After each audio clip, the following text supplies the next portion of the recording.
Lindsay Bever sits at her desk. Her open laptop illuminates her youthful facial features like a spotlight. Her not-so-cheap perfume is fading.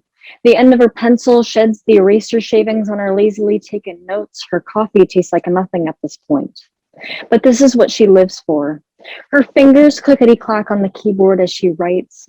When authorities went to arrest 38-year-old suspect this week, he was sitting on his porch in Portland with $1,500 in his pocket and 16 grams of methamphetamine in his wristband.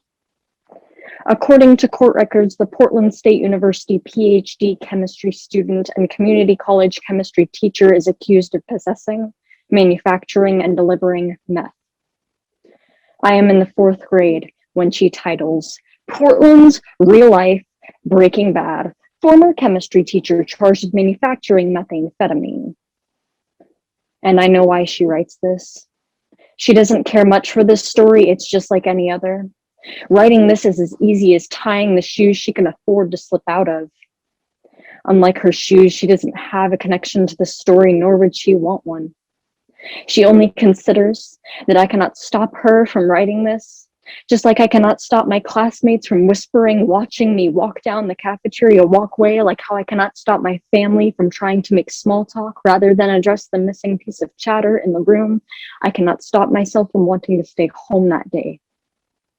If I could, I would mute my elementary school friends from telling me what they saw on the news. I would take back every lazy twitch from Lindsay Bever's fingertips typing away at her keyboard.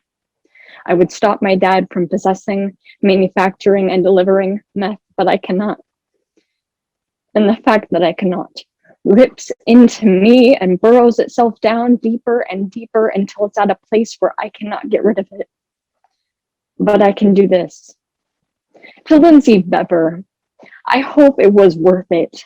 Worth all of the attention you got from ridiculing my dad, worth the fast and easy money that was almost more addicting than his drug problem. Worth never having to consider me.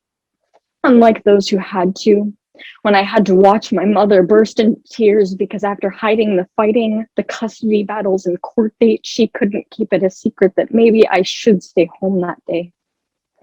When my family was just trying to take it one step at a time, you were able to strut on by proudly in your new shoes.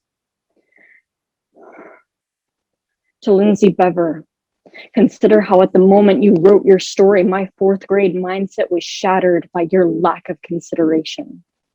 Consider how friends at my school had more of their minds made up about my dad than I did.